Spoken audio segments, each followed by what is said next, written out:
Chest infection के हवाले से एक काफ़ी ज़्यादा फेमस और इम्पोर्टेंट रोल प्ले करने वाली होम्योपैथिक मेडिसिन स्नेगा। ये मेडिसिन इस्तेमाल कराई जाती है ख़ुसूसन बड़ी उम्र के अफराद में, बुज़ुर्ग लोगों में, जिनको काफ़ी ज़्यादा खांसी की वजह से अपने चेस्ट के अंदर वीकनेस फ़ील होती हो, सांस काफ़ी ज़्यादा चढ़ता हो या इसके अलावा जिस्म के अंदर उस बदौलत उनको काफ़ी ज़्यादा कमज़ोरी महसूस होती हो। चेस्ट इन्फेक्शन के ड्यूरेशन में जब बुज़ुर्ग अफराद को अपने फेफड़ों के अंदर बलगम काफ़ी ज़्यादा खड़कती हुई महसूस होती हो, लेकिन खारिज ना होती हो और साथ दिन ब दिन उनमें कमज़ोरी पाई जा रही हो, तो इस मेडिसिन को वो इस्तेमाल करेंगे।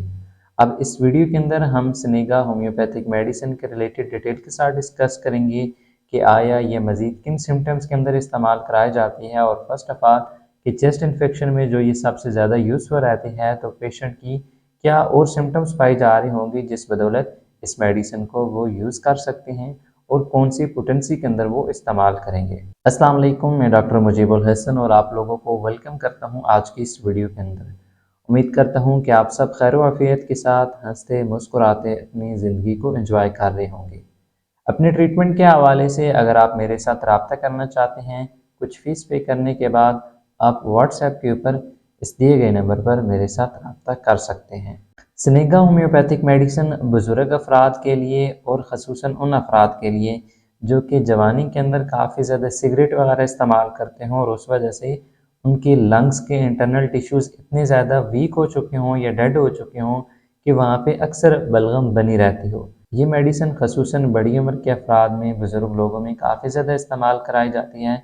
लेकिन अगर यही कैफ़ियत किसी नौजवान शख्स के अंदर, चाहे वो मर्द हों या ख़वातीन हों, उनमें भी पाई जा रही होगी, तो तब भी इसको इस्तेमाल कराया जा सकता है। अब जिस टाइम पे चेस्ट इन्फेक्शन की प्रॉब्लम अर्ली स्टेजेस में होती हैं, तो आप लोग ज़्यादातर एलोपैथिक मेडिसिन को प्रेफर करते हैं। उन मेडिसिन की वजह से कुछ दिन में आपकी तबीयत बेहतर हो जाती है, लेकिन जो ही कुछ हफ्ते गुजरते हैं तो आपकी तबीयत पहले से ज़्यादा शिद्दत के साथ डिस्टर्ब होने लग पड़ती है। अब ऐसे में आप अगर बार बार उस पैटर्न को रिपीट करेंगे तो आपकी कंडीशन दिन ब दिन और ज़्यादा वर्स होती जाएगी। लेकिन यहीं पे अगर आप होम्योपैथिक मेडिसिन का इस्तेमाल करेंगे तो आपकी ये कंडीशन एक तो कंप्लीट जड़ से क्योर हो जाएगी, और दूसरा आपके जिस्म के अंदर उस एक प्रॉब्लम की वजह से जो और सिम्टम्स डेवलप हुई होंगी या जो और प्रॉब्लम्स डेवलप हुई होंगी वो काफ़ी जल्दी क्योर होने लग पड़ेंगी। होम्योपैथिक मेडिसिन को लेकर एक मेंटली अनसेटिस्फेक्शन जो ज़्यादातर लोगों में पाई जा रही होती है कि ये मेडिसिन काफ़ी लंबे टाइम तक आपको कैरी करनी पड़ती हैं, जबकि हकीकत में थोड़ा फैक्ट के साथ आप इस पॉइंट को देखेंगे तो आपको वाज़ेह तौर पर इन मेडिसिन के बेनिफिट्स देखने मिलेंगे।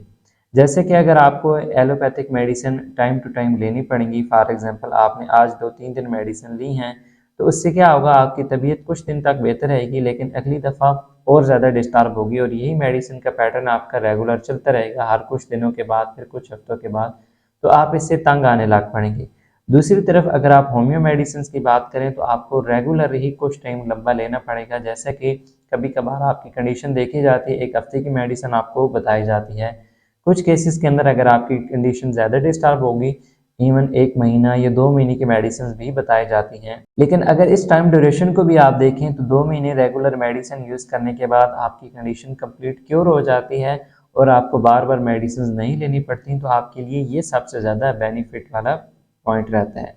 और यहाँ पे होम्योपैथी के अंदर ये भी नहीं होता कि आपने हर कुछ घंटों के बाद मेडिसिन लेनी है, बल्कि आपको ड्रॉप्स वगैरह जो रिकमेंड किए जाते हैं वो दिन में 2 मरतबा या कभी कभार 3 मरतबा आपने इस्तेमाल करने होते हैं। जैसे आप दिन में खाना खाते हैं 2 मरतबा या 3 मरतबा, तो उसी खाने के साथ आपने इन मेडिसिन को कैरी करना होता है, और वो भी काफ़ी ज़्यादा ईजी वे के अंदर। और इन मेडिसिन की कोई साइड इफ़ेक्ट्स भी नहीं होते और आपकी प्रॉब्लम को ये कम्प्लीटली जड़ से क्योर भी कर रही होती हैं। स्नेगा होम्योपैथिक मेडिसिन के रिलेटेड हम डिस्कस कर रहे थे कि ये मेडिसिन चेस्ट इन्फेक्शन के रिलेटेड आपके लिए बड़ी इंपॉर्टेंट रोल प्ले करती है।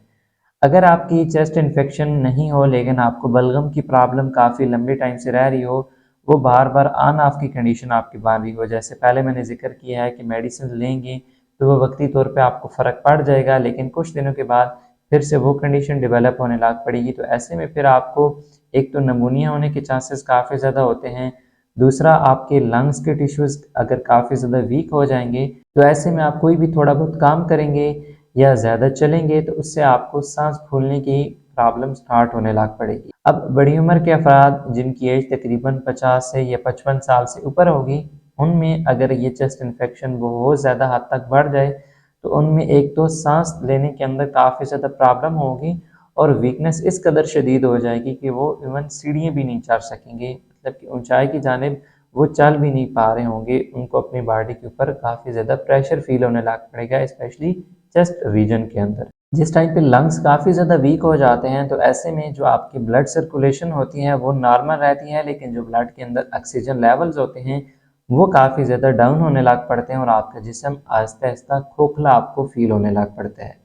क्योंकि ब्लड के अंदर अगर ऑक्सीजन लेवल कम होने लग पड़ेगा तो आपके ब्रेन को हेल्दी ब्लड नहीं मिल पाएगा। तो ऐसे में जो ब्रेन के फंक्शंस होंगे वो आपको आहिस्ता आहिस्ता स्लो फील होने लग पड़ेंगे। आपको ऐसे फील होगा कि जैसे आपको हर वक्त नींद आई हुई है या एक नशा किया हुआ होता है, उस तरह की मेंटली कैफियत आपको फील हो रही होगी।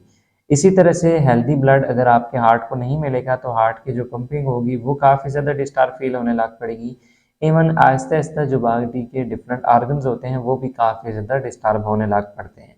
तो इसलिए जब आपको चेस्ट इन्फेक्शन की प्रॉब्लम रह रही हो, हल्की फुल्की नज़ला ज़ुकाम या ऐसी कुछ प्रॉब्लम्स फील करें तो आप होम्यो मेडिसिन को लाजमन यूज़ करें। बेशक आपको कुछ हफ्ते कैरी करना पड़े, लेकिन आपकी कंडीशन जब इनसे कंप्लीट क्योर हो जाती है तो इससे आपको लॉन्ग टाइम में काफ़ी ज़्यादा फ़ायदा पहुँचता है और आपको मेडिसिन के ऊपर फिर लॉन्ग टाइम डिपेंड नहीं रहना पड़ता। इस मेडिसिन को मोस्टली 30 टू 100 पोटेंसी के अंदर यूज़ कराया जाता है। इवन मदर टिंचर में भी इसकी काफ़ी ज़्यादा अच्छे रिजल्ट देखने में मिलते हैं, बट मोस्टली मैं इस मेडिसिन को 30 और 200 पोटेंसी के अंदर ज़्यादा रेकमेंड करता हूँ। 30 पोटेंसी में इसके 5 कतरे 1 कप पानी में डालकर दिन में आपने 3 मरतबा खाने से 2-3 मिनट पहले लेने होते हैं और 200 पोटेंसी में इसके 5 ड्राप 1 कप पानी में डालकर दिन में जस्ट 2 मरतबा इस्तेमाल कराए जाते हैं। यह कंडीशन ज़्यादा सीरियस होने की सूरत में 3 टाइम पे भी आप इस्तेमाल कर सकते हैं।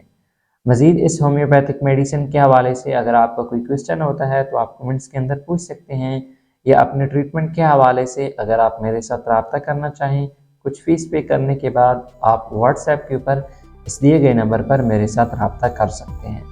मिलते हैं फिर नेक्स्ट वीडियो में, तब तक के लिए फ़ी अमानिल्लाह।